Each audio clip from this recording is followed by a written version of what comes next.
Joined in studio this morning by Aaron and Emma Falconer. And this time next week, it'll be Good Friday. So it's great timing for this beautiful Easter project called Come and Know Me, where you guys share God's plan of redemption. So let's delve a little deeper into, how you came to start this project in the first place. Back in 2014 is actually when we started to write music together. And as Emma shared before, we were kind of thinking, what do we want to write about? And the gospel was the first thing that we wanted to do some songs on. So that's how it first came about. We did an initial small recording of that project and presented it with a few churches and festivals, so we went on to write a few more congregational songs for the church. And then in 2019 we went across to Dallas in Texas and did some study over there.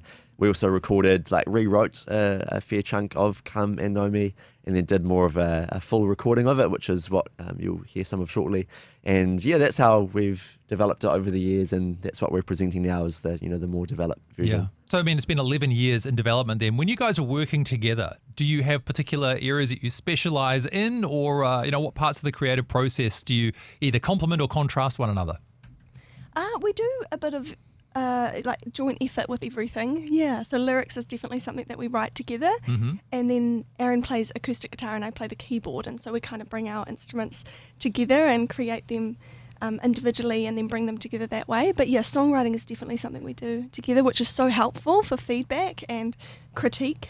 Yeah. And you guys do beautiful harmonies as well, which we'll get to hear shortly. But I want to talk about this experience that you had in America, because you spent 2.5 years in Dallas, Texas, which I can imagine is quite different from Tauranga, where you're currently based with your daughters. What was that experience like, and how did that shape the way you do music? Has it affected the way that you do music now, and perhaps even the way that you promote your music?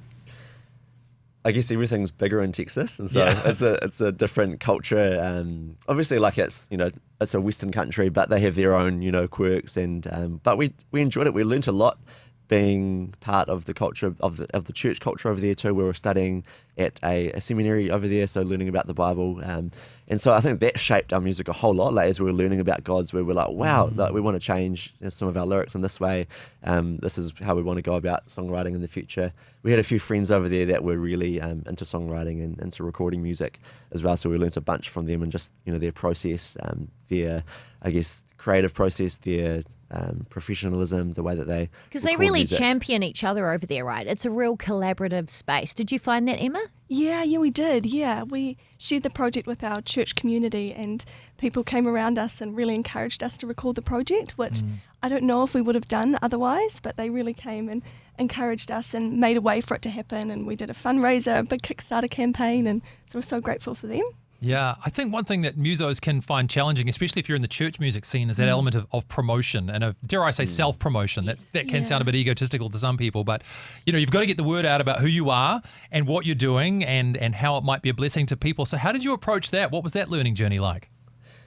Yeah, Emma mentioned we did a Kickstarter campaign for this project, which was helpful to get the word out and to help raise funds to do the recording in the way that we did. I guess Americans, true, they are probably a bit more upfront in terms of that promotion, which is there's some positives to that. It's not all we're not doing it to make a name for ourselves, like you said. We're just we want to write music to be a blessing to the church, or to reach out to people who don't know about Jesus, and so we need some way to get that out there. So it's been a learning curve for sure. And how did you approach it this time round in New Zealand? What was the difference? Good question. I think primarily, we have word of mouth. We share music with churches. People hear about it that way. We do it through social media, through our website. That's our primary ways of getting the word out there. Okay, well, look, we're about to play a song from the project for everybody on the radio, but just before we do get to that, a reminder for people too about how they can come along and be a part of the project too. So if they're wanting to be a part of this as you're performing it around the country, what's the best way for them to do that? Yes, if you head along to our website, which is aaronandemmafalconer.com, we've got information there, and our social media is Aaron and Emma Falconer, and we've got the dates of the shows. So tomorrow night in Auckland at the Upper Room will be with Inner Room Worship, sharing a night of reflection on the gospel. And are there any other locations that you'll be playing at? So next Friday, we're going to share the project with Golden Sands Baptist at their church in Papamoa, which is in Tauranga, so Friday and Sunday.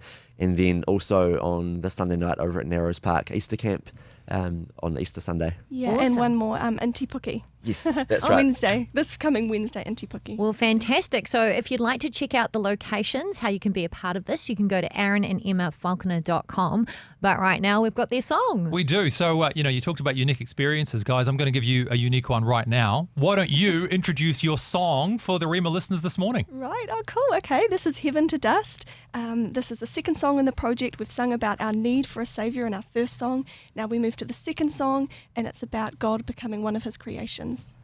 Amazing. I hope you enjoyed that as much as we did. Yeah, don't forget to like and subscribe and turn your notifications on so you don't miss the next video. We'll see you in the next one.